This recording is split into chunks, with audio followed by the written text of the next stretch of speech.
Hey everyone, this is PM Sport Talk, the father and son duo podcast. I'm your host Preston, alongside my father Mike and Dad. How are we doing today?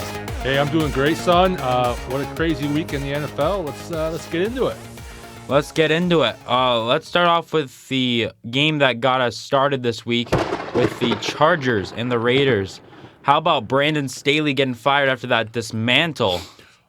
Yeah, that was one of the worst games I've ever seen in my life. I stopped watching it. Couldn't watch it. It was 42-0 at halftime.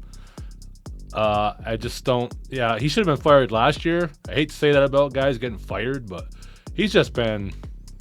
That team should be way better than this. They got a lot of talent on that team, and yeah, that was well overdue. And they had no choice after that performance. They had to fire him.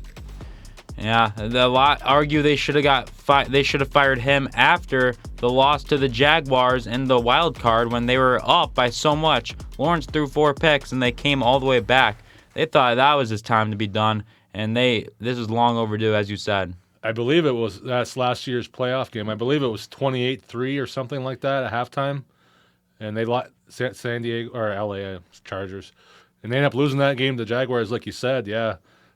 Everybody thought he was going to get fired last year after that. But, yeah, they've been horrible this year. They're 5-9 with Justin Herbert as their quarterback.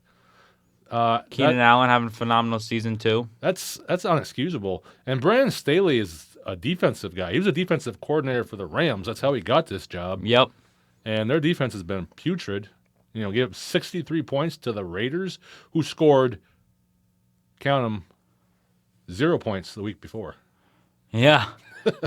They dropped 0 points against the Vikings, which says a lot about the Vikings' defense and a lot about the Chargers' defense with this week's 63. Crazy, huh? Yeah, there's not much you can say about it. 63 points. I mean, there was just time, and unfortunately, they're out of it. A team like that everybody thought would be in the playoffs again this year, and they're not even close. No. Well, there's a quick touch on that as Brandon Staley is now done as the Chargers coach. They'll be on the search for a new one. I think that's something the Chargers need, a new, fresh start. Absolutely. Let's talk about some of the Saturday games. Let's start off with the Steelers and Colts. I mean, do we have to? Yes, we do. Oh, okay. Well, yeah, we do. The DeMonte Kazee hit. Let's start off with that, Dad. That's one of the worst. I understand it's a bad look. Way he comes in and Pittman for the Colts, he's diving for the ball, and then Kazee comes in and lowers the shoulder and hits him hits Pittman in the shoulder and neck area, and he gets disqualified from the game. A penalty fine, defenseless receiver, but to get disqualified from the game, I thought was way overdone. And then find out yesterday, on Monday morning, that they've suspended him for the rest of the season. I don't understand that. That wasn't a helmet-to-helmet hit at all. He didn't launch himself. He lowered his shoulder to a guy that was going down. Yeah. He had no target. I saw one comment online yesterday where they're like, so what was KZ supposed to do? Let him catch it. Let him catch the ball? Yeah. Is that what the NFL has come to? Just stop, let him catch it, and that's it. Yeah. Even Tom Brady came to KZ's defense and said that was caused by Gardner Minshew with a horrific throw to his receiver. And you can't blame. He said you cannot blame the defensive guy on every play. So that goes to show you that's a quarterback coming to defending a defensive back. That goes to show you the NFL has gone way too far. I know they don't want guys getting hurt. Nobody does. But come on. That's a horrible call right there. I mean, penalty, yes. That's as far as it needs to go.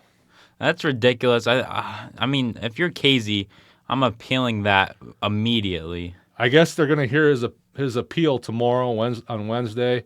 But, they suspended him for the final 3 games. So I think at best they'll probably cut it by a game. Maybe if he's lucky, they only give him 1 game. He's out for 1 game. Mm-hmm.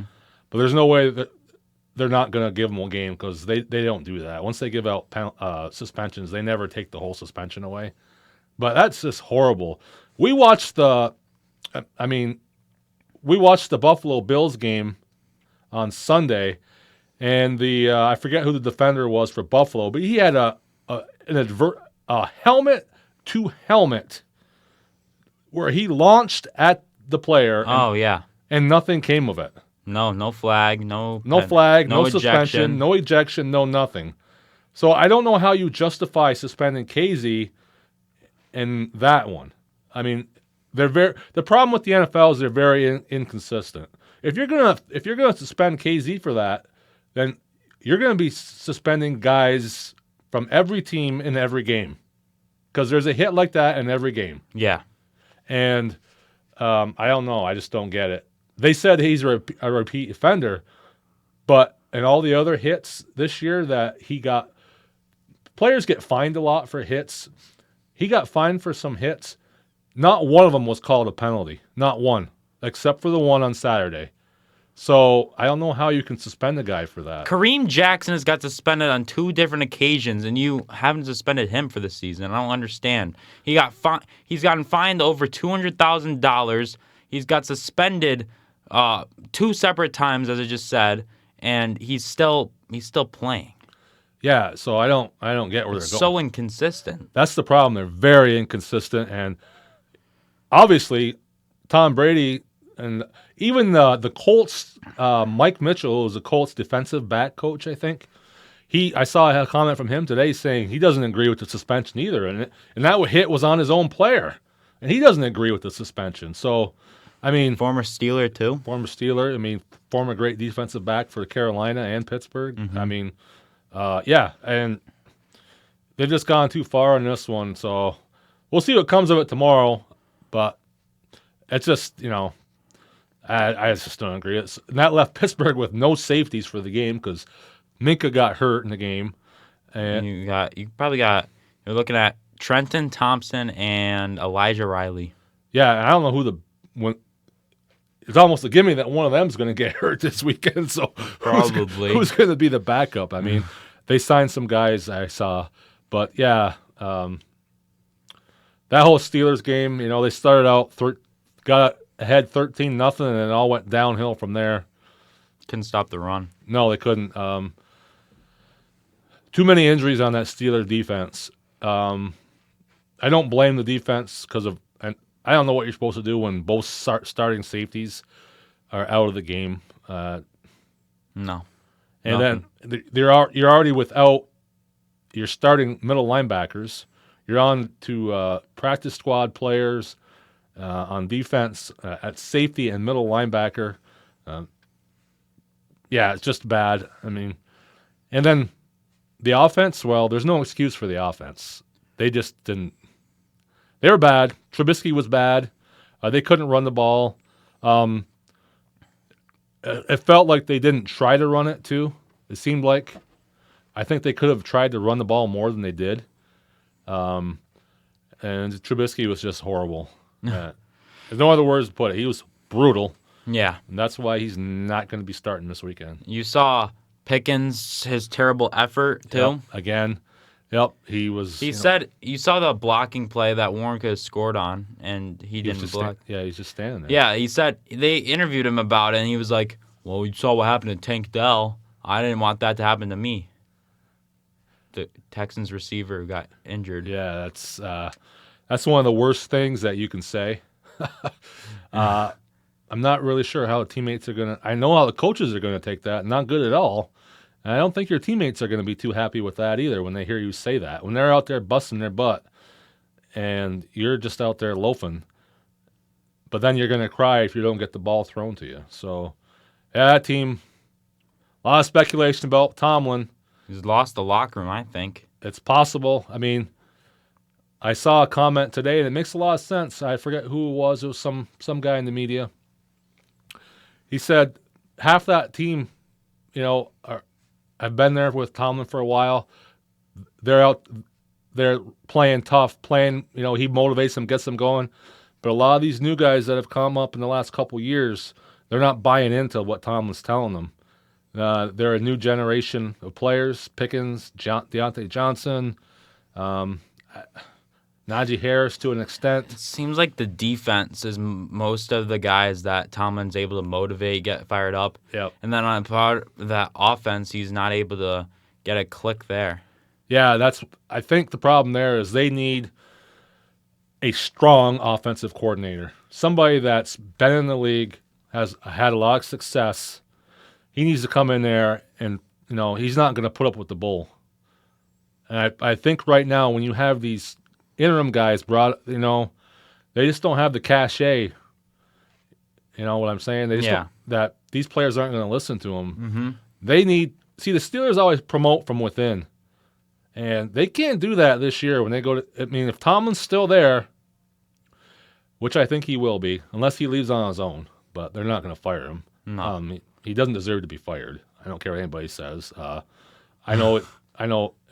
You can't fire a guy that's never had a losing record. If he's there, he's got to bring in an offensive coordinator from out of the organization.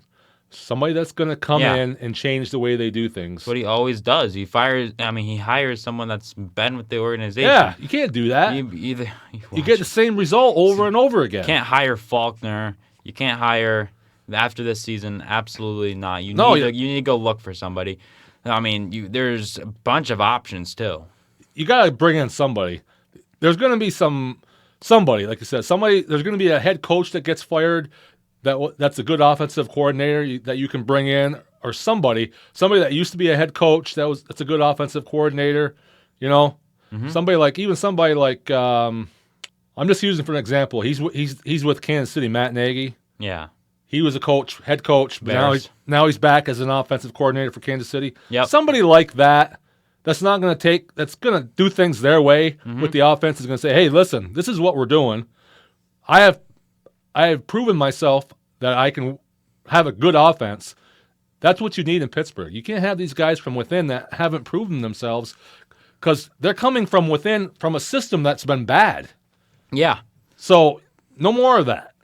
Done with that. You got to bring in somebody that's going to put their mark, their stamp on the team and say, hey, you've got Pickett. This is probably his make or break year coming up. You got to have a good, strong offensive coordinator to work with him. Yeah, right. Then you know if he's the guy or not. Exactly. Pickett's been through, Canada, Faulkner for the interim, and now you need to give him that real test, like you said, a real offensive coordinator. You need somebody that knows what they're doing because you don't know if Pickett's good or not with these guys. You just don't. No.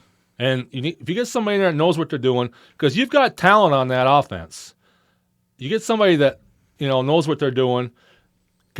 Draft a couple offensive line or get somebody in free agent to bolster that offensive line because that's a problem. You got to have a new center. He's got to go.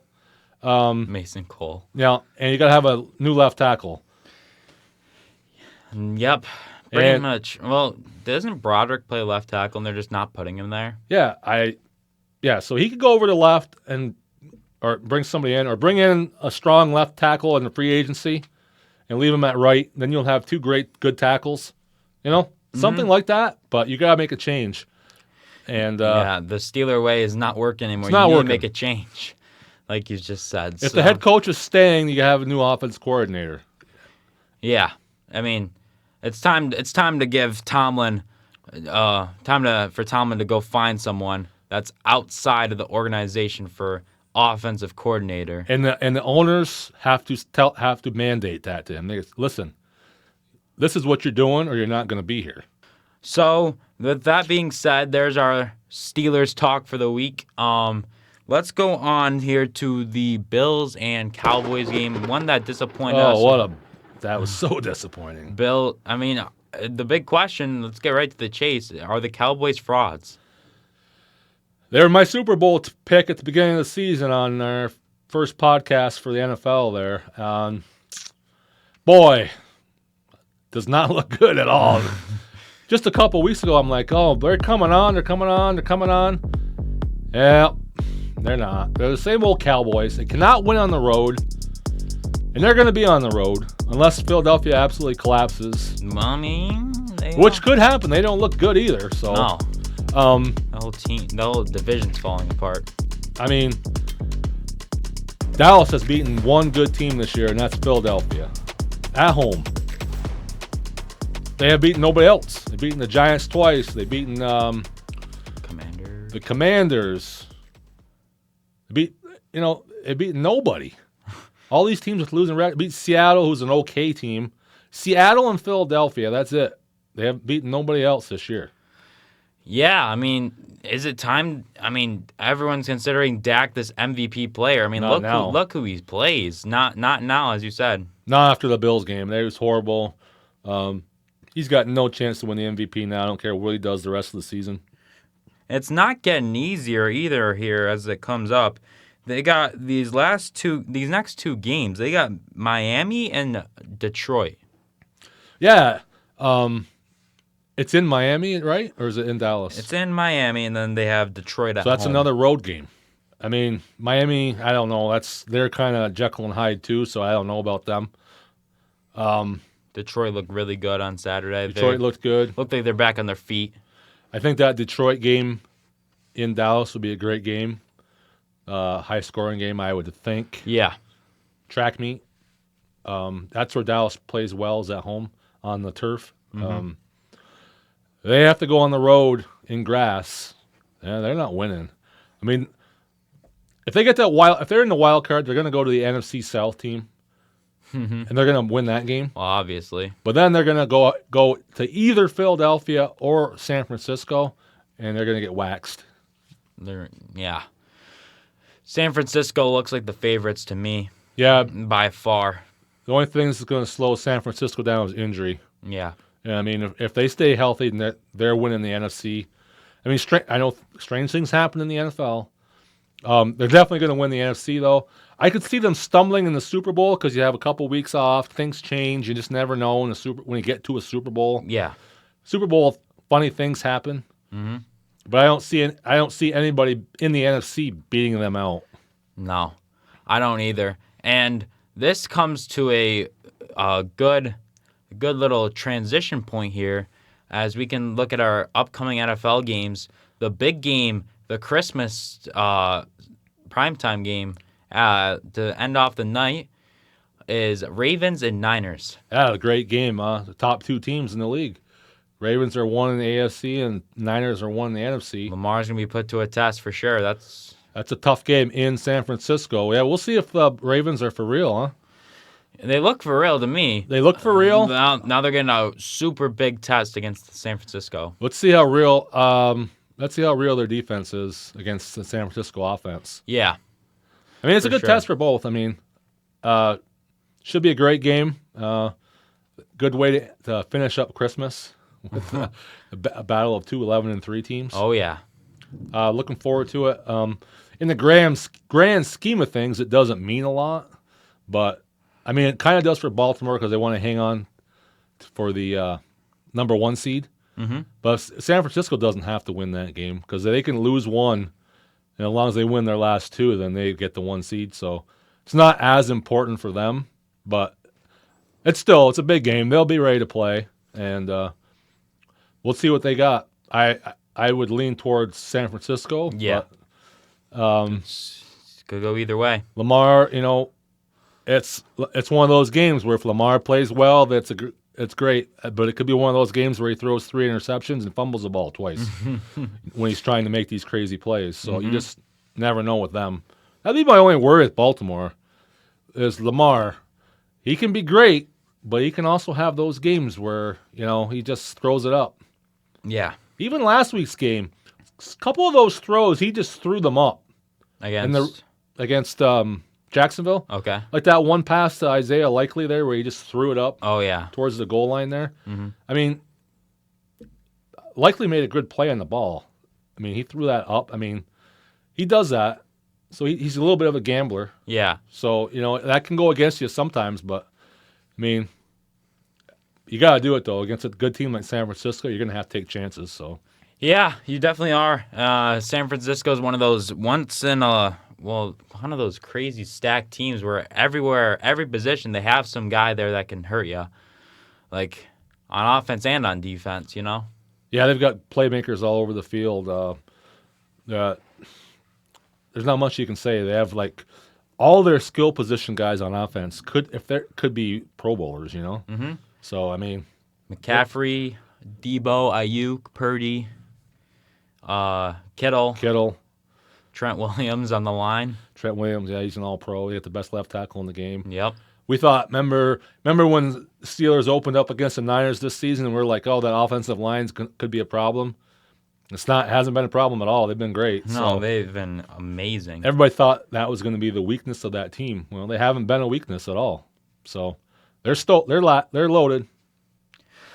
Yeah, gonna have to see how that one turns out. Should be a good game for a good day of Christmas. So let's go on here to some of these upcoming NFL games. I mean, these are a lot of these games. A lot of big games this week. Yeah. Playoff implications on the line. I want to talk about big one, really, Browns and Texans. That's a big game. If Stroud is back, it's gonna be even better. More so for the Texans, I think. They're 8-6. They're not. I don't think they're in. No, they're not in at the moment. They're on the outside. They're tied with, 4 other teams for the last 2 spots. I guess so. You got Cincinnati, the Colts, Houston, and Buffalo. They're all 8-6. Yeah. And then Cleveland's 9-5. Cleveland's probably going to get in with a win. Yeah, so Cleveland only needs like 1 win probably to get in. I think Cleveland's a lock. That's why I say those other 4 are fighting for that last 2 spots. Yeah. I mean, Flacco off the couch. Who would have thought? Who would have thought? Joe, remember last year with the Jets? Yeah. He looked like a grandfather out there. Could not move. Why can't he do this when we need to get into the playoffs? Yeah, I don't understand it. Was he just not in good shape last year, or was it the Jets? Was it the Jets? It's got to be the Jets, right? Yeah, I mean, he's looking great with the Browns. He's a year older. He's like, what, 38, 39? Yeah, something like that. So you wouldn't think he'd get better, but he got better. So I guess it's, the Jets' offensive line, probably, they're horrible. Mm-hmm. That whole offense was pretty bad. And Cleveland's got a very good offensive line. So that goes to show you how important that line is, huh? Mm-hmm. A guy like Flacco who looked absolutely just trash last year, like he washed up, out, had no business being in the league anymore. Mm-hmm. And then he comes in this year, didn't have any time to practice with Cleveland. No, not really. He just comes in, and he's like throwing 300-yard games. Yeah. He's got like, doesn't he have the same amount of touchdown passes as Kenny Pickett, maybe more? He's played, 3 or 4 games? Yeah. It's just unbelievable. I mean, he still has the arm, obviously. He can throw the ball. He's smart. Yeah. I don't know what else you can say, but that's a huge game for Texans. Because I think if Texans lose that game, I think they're probably done. Let's if Jacksonville somehow chokes the division. That's true. I mean, Jacksonville hasn't been playing well. They play Tampa Bay. That's not an easy game. They could lose that game. Baker Mayfield's been playing great. Yeah, he's another one that did not look good last year at all. And now he's playing really I feel like well. Baker just needed that one team to give him a chance. And he's got a good offensive line. Yeah. I tell you, it's the key. Last year he played with the Rams. Their offensive line wasn't very good. And who could forget his game-winning drive, first week of being a Ram, like a day after he got traded? And then it all went downhill after that. But yeah, now he's found his footing again with the Bucs. Yeah, I mean, And then that's what's crazy about the NFL. Everything is just, you just never know what's going to happen. Guys come out of nowhere that you thought were done, and it's just unbelievable. That's what makes football so great. Yeah, players reviving their careers is also just great for them, and fans love to see it too. Yeah, I mean, it's great. Who do the Colts play this week? Bengals, right? No, we play the Bengals. Right. They play Tennessee. Yeah. No. I don't know who they play. See, the Colts and the Texans play the last week of the season, so they play the Falcons. That should be a win for them. They play the Falcons. Well, that's not easy. Falcons just lost to the Panthers. I know, but they're not horrible though. Yeah. And I think it's in Atlanta, so it could be close. If it's in Atlanta, that's a tough crowd to play in. It'll be close. I guarantee it. All these games that you just think all the Colts are going to win that. Nope, doesn't work that way. No, guess not. So lot of this stuff's going to come down to the wire. You got all these teams that are 8-6. Even the Steelers, as bad as they've been, they're not out of it. No. If they could win out, they probably would be in. Yeah. I mean, I don't think I have no confidence that they can do that, but Yeah. if they did, they would be in because they would. That game against Cincinnati is an elimination game. The loser of that game is definitely out. We'll see what Rudolph can do. Who knows? Maybe they'll get inspired. Rudolph, little Christmas Yeah, miracle. there you go. Mason Rudolph on Christmas Eve. Yeah, maybe that's a new thing. See what happens. Yeah, a lot of great games, a lot of things on the line. Great weekend in the NFL. Yeah. I mean, we're going to switch sports for once. I mean, we've been talking about football for this past couple months. And now we finally have some other sports talked about. MLB, some great signings, trades happening, especially for our Yankees. Big trades. The biggest one, Shohei Ohtani. $700 million. I want to give him, he really stuck it to the Angels organization when he went on Instagram, and his goodbye to that franchise was a blurry logo of the Dodgers. He posts like a Dodgers logo with terrible quality and says, "Thank you, Angels, for everything I've done. I'm now a Dodger." Like, he just wanted to go to a winner. I guess so. But yeah, there was all this talk that he was going to the Blue Jays. Yeah, kind of reminds me of Aaron Judge to the Giants last year, don't you think? It's the same thing, yeah. Yeah, it is the same thing. Yeah, just a lot of smoke. And you think he's going one place, but I think he was going to the Dodgers all along. Oh, yeah. I mean, West Coast, that's where he wants to be. Quick flight over back to Japan anytime he wants. And he loves being on the West Coast. And the Dodgers, are the Dodgers. So he has a chance to win every year with that team. Oh, yeah. And Dodgers needed something like that, I think. They've been struggling these last year in the playoffs, especially even with all this star power. So brings even more. We'll see what Ohtani can do and bring a difference to that organization. We'll see. I don't know if he's going to bring a difference. We'll see. Because what they really needed there was pitching. Oh, yeah. And he can't pitch this year. Right, because that wrist? Tommy John. Tommy John, right. Shoulder? That's elbow. Elbow? Yeah, Tommy John surgery, elbow.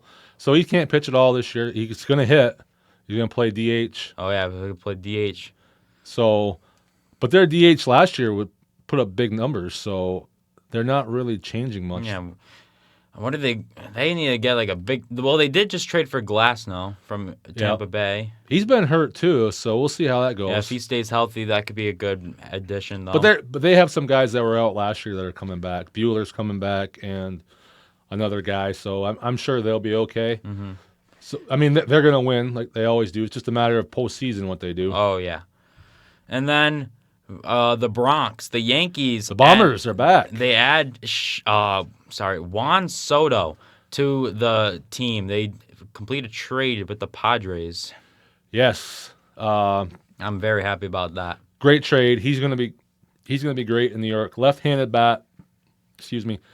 All the big-time sluggers that the old-time sluggers that played for the Yankees were all left-handers, and because they had that short right field, that just perfect. His swing is perfect. Mm-hmm. There's no reason why he can't get 30 home runs in his sleep. Oh yeah. He had a good year. He was like the only good guy on the Padres. He hit 275, had 30-some home runs, over 100 RBIs, and yeah, he's only 25. Oh, so this is kind of just like a one-year thing, but there is a chance if he has a good season, he comes back. He's only on a one-year contract because it's his contract that he was on with the Padres. Mm-hmm. But I guarantee you, the Yankees they didn't trade for him to not re-sign him. Oh yeah. So they'll be re-signing him next year. Didn't give up all that, and I don't think the Yankees are done. They are favorites to land Yamamoto from Japan. They're one of the favorites. It's between them and the Mets. I think they're the leading favorite as of right now, because Yamamoto just had a meeting with the Yankees the other day, and the Yankees didn't schedule that meeting. He did. Yeah. It's tough to read these things because Steve Cohen is the owner of the Mets, and I saw today where Yamamoto had dinner with him last night. That's why I say it's hard to read these things. Ah. And the Yankees are used to outpaying everybody Mm-hmm. because they have more money than everybody, but that's not the case. Steve Cohen with the Mets has more money than the Yankees does now. And so if it's money that he wants, the Mets will get him. But if it's prestige and history and winning culture, he's going to go to the Yankees. So if he goes to the Mets, that tells you what he's about. He wants the money. Yeah. So let's see what happens. We will see what happens. That's one of the that's probably the biggest saga behind Shohei this offseason. Yeah, he's by far the top pitcher in the free agency. Mm-hmm. He's a free agent they call him a free agent even though he's over in Japan. So yeah, he's the big fish out there to get as far as pitching goes, and the Yankees definitely need pitching. Still a lot of good free agents out there too, pitching. Oh, I'm sure there is. Yamamoto's at the top, of course. One guy that teams have been shaky on signing is Blake Snell. Yes. I think the only reason they're shaky with him is because he doesn't pitch a lot of innings. Yeah, he's always on a high pitch count. He pitches like 5 innings, 6 innings tops. So you're not really getting length out of him. You don't get length out of them. But these teams all have good bullpens, so I mean, I still would take a chance on him. He's still pretty good. Yeah, a team with a good bullpen would definitely take him, I believe. That's why I thought the Dodgers would go after him, but they didn't. I mean, they may yet. Who knows? Yeah, we'll see. I want to move on to the NBA to finish off our little talk here. Our first thing, of course, Draymond Green is back suspended, and big surprise. He's suspended indefinitely. Indefinitely. Silver's making a change and adding that indefinite suspension. It's about time, right? Yeah. I mean, how many This times? guy is constantly in trouble. You can think back to about 2015 when he kicked Steven Adams in the groin twice. And then you also, I can name a bunch of stuff, like stomped on Sabonis last year. And then you got him punching Nurkic a couple weeks ago. And then you got him choking out Gobert this season. The list just adds on and on and on. The acts are getting worse, in my opinion, because he's being very reckless. Yeah. The choking of Gobert, that was just nuts. Yeah. I mean, he wasn't even involved in that. He just comes in there and, just grabs him and chokes him. I mean, what is he doing? It's ridiculous. It's actually... It's like WWF. Or WWE, whatever it's called now. Yeah, it is. I mean... That's where he belongs, actually. Oh, man. I mean, I saw the other day on NBA Today, I saw a clip from there. Kendrick Perkins was saying on there that Draymond Green should be suspended for at least 25 games. And when they lift this indefinite suspension, everyone on there was like, "You're going overboard." I don't think he is. I think that's under... Yeah. I think it should be more than that. I don't understand why people continue to defend this man and give him so much chances. Like, the first thing they said was, you think he should get more games than Ja Morant. This is a repeating occurrence. That's the thing. Ja's was, but... That's the whole reason Ja got suspended. Because it was a repeating occurrence. Yes. And Draymond's is as well. And Draymond's has gone on way longer than this whole Ja Morant situation. Ja Morant's just a year or two thing. Yeah. This is a career thing. He's been doing this ever since he got into the league. Yeah. And it's getting worse. That thing 2 weeks ago with Nurkic, that was crazy. I mean, he just swung around and just hit him as hard as he could. And then Nurkic in the interview, he was like, man, I don't know. The guy just needs help. Yeah. When another player says that, it got to make you think, like, man, what's he doing? I mean, it's just crazy. It's ridiculous. It's actually ridiculous what he's been doing. I mean, you can name all of those things, and then he just doesn't stop. It's ridiculous. That's why he needs a long suspend. If it was me, I'd suspend him for half the season. I think that's fair. I mean, let's see what happens. I mean, I don't know how many games he's missed so far, but we'll see what Silver does. See if he's got has a backbone and keeps him out. We will see on that one. I mean, it's just getting out of hand. We'll see how Silver and the league handles it. And our another thing, Lakers They hang up their in-season tournament banner. This is so. This is unbelievable. What is the league? What are the Lakers coming to? 90s. What happened to those 90s and early 2000s Lakers? This team is second or tied. They're either second or tied with Boston for the most championships of all time, and they're putting up a banner for some in-season tournament that was basically an exhibition game. Yeah, it doesn't even count in the standings. No. What are you doing? And then the add-on to that, the next win on that night too.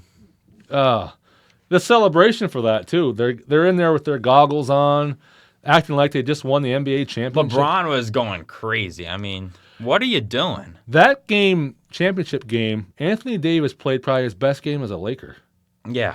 I'm like, he tried so hard in that game. Excuse me. That's an exhibition game. Why aren't you playing like that in the playoffs? I mean, he was last year. Yeah, every other game. Every other game. You can't play 2 in a row. Nope. I mean, that's the thing, though. This whole in-season tournament thing has got everyone, got the Lakers all hyped about it. This is another Mickey Mouse little championship thing for the Lakers, in my opinion. It's just stupid. I mean, it is. I understand why the league did it. I have no problem with them trying to, because nobody watches regular season games at the beginning. I get it. I don't really blame the league on this one. It's the Lakers. Why are you acting like this is a big deal? It's not. It really isn't. You can go on there and say, yeah, hey, this is great. We won it, and but we've got bigger fish to fry. We're on to trying to win a championship. This was just a nice little thing at the beginning of the year, and let's move on. If I was them, that's what I would have said. Putting up a banner. Putting up a banner. I don't know crazy. if the NBA put them up to that. It's ridiculous. Or if they did that on their own. But if they did that on their own, that's ridiculous. That's crazy. That's something that you should do in like the preseason. Yeah. Put it up. Yeah, we won the first inaugural in-season tournament. You don't do that now. What are you doing? That's so just shows today's NBA athlete and teams. I don't know. What do you think if Kobe Bryant was alive? What do you think he would think of this? They wouldn't be putting up that banner. I guarantee you that. Probably not. No way. I guarantee you what he would have said in that after that game. Yeah, this is great. Let's go. Let's move on to the next game. Yeah. That would have been it. Yeah.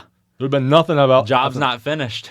He said, "This is great. This is just a regular This is just a regular season thing. Let's go. Nothing else. I don't talk about this anymore." That would have been it. Yeah. There would have been no banner put up. Nope. It's ridiculous that they felt the need to put a banner up. Yeah, when I saw that, I'm like, what are you doing? You put that banner up, then you're going to lose in the first round of the playoffs. I mean, pretty much. That's how it goes with them. What are you doing? Them Lakers. That's sad, really. I mean, it is.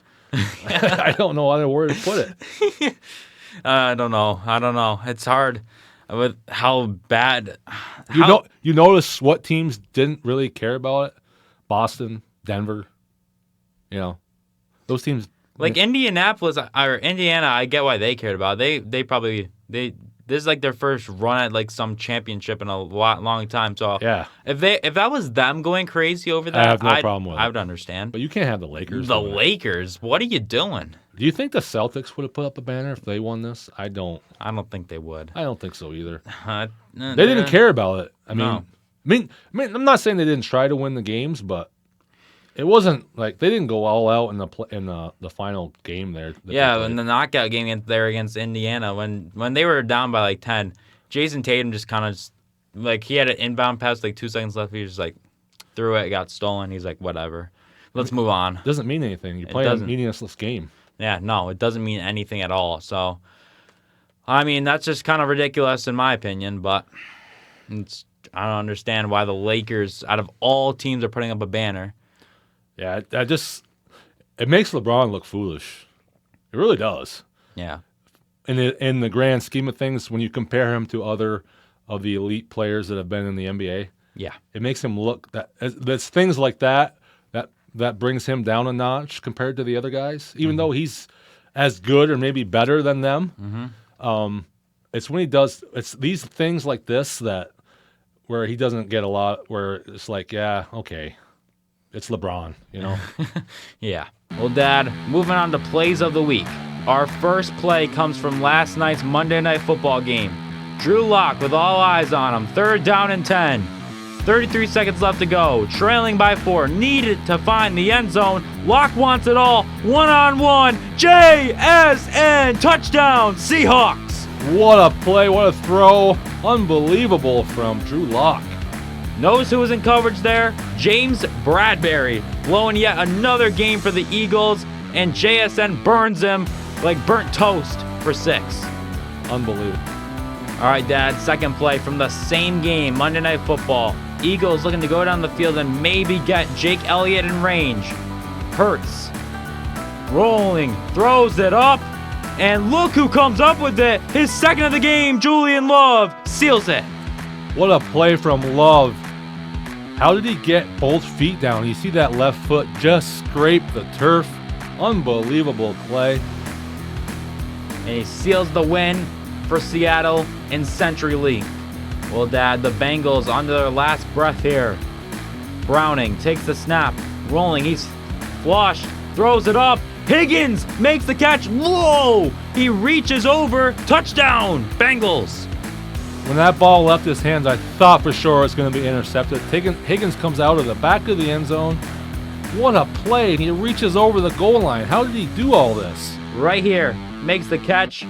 And then, whoa, look at this. Looking like Michael Jordan in Space Jam. Unbelievable. Stretches that ball out. 2 defenders there. They're just looking. They thought the play was over. I don't know what they're doing there. Why'd number 5 stop? Unbelievable play by T. Higgins. That Green Bay versus Buccaneers. Jordan Love looking. He's flushed. He steps up and delivers a strike, and Jaden Reed taps the toes for 6. What a play. How did he get those feet in? Jordan Love threads the needle there. 2 defenders there. Looks like that was going to be maybe intercepted. Look at that. Right here. Boom. Beautiful. Beautiful throw. You can't ask for any better than that. Well, Dad, Chargers and Raiders blowout. Oh, my goodness. Jack Jones flies in on the screen route and takes it in for 6 one-handed. Where did he come from? He was like shot out of a cannon there. And the catch made it even better. I mean, how did he do that? Look at the owner. The owner can't believe it. That's just one of the 62 points. Here's the replay here. He flies in and just scoops it. That's crazy. I've never seen it play. That's too bad because this game was so close. Wasn't it? And Jack Jones looks back and takes it to the house. Well, Dad, here comes Shai Gilgeous-Alexander with the Thunder trailing by 1. Gilgeous-Alexander, beautiful spin move, takes the shot, and that's the bucket for the win. 0.9 left, and the Thunder went on to win. What a shot from the young superstar. Puts it dagger. Shai Gilgeous-Alexander puts a dagger against the reigning NBA champions on their home court. What a beautiful move this was by Gilgeous-Alexander. Here's the shot by Jokic, then the rebound by Gilgeous-Alexander. Almost lost it. And look at this, Dad. Takes him to the inside, spin move, post fade, money. Can't ask for better than that. What a play from the youngster. Like you said, that's against the NBA defending champions right there. Well, everyone, that is the end of our podcast for today. But, Dad, we can't go without making predictions. So, what should we predict? NFL? Got to be NFL. Big games. I'll pick one. We'll do Ravens, Niners. And then what should we do for the other one? Let's do Browns, Texans. All right. With C.J. Stroud coming back, I got the Texans taking it against the Browns. They'll give them a first loss, one of their first losses with the Flacco era. And then I'm gonna take Baltimore on the road. That's pretty bold picks there. I'm gonna go against you in both of those. I got the Browns beating the Texans. That defense is you're gonna see that Stroud's a rookie this week against that great Browns defense. In a close one. And then I've got San Francisco against the Ravens on Christmas night, the nightcap to Christmas Day. with a 28-27 victory. Close one. Well, everyone, just want to say happy holidays, and we'll see you next time on PM Sport Talk. Hey, if you like what you see, you can subscribe down below, and you can listen to our podcast at any time. And also, if you want to reach out to us, you can reach us at pmsporttalk@gmail.com. Also coming soon is a website. Thank you all for listening. Have a good one.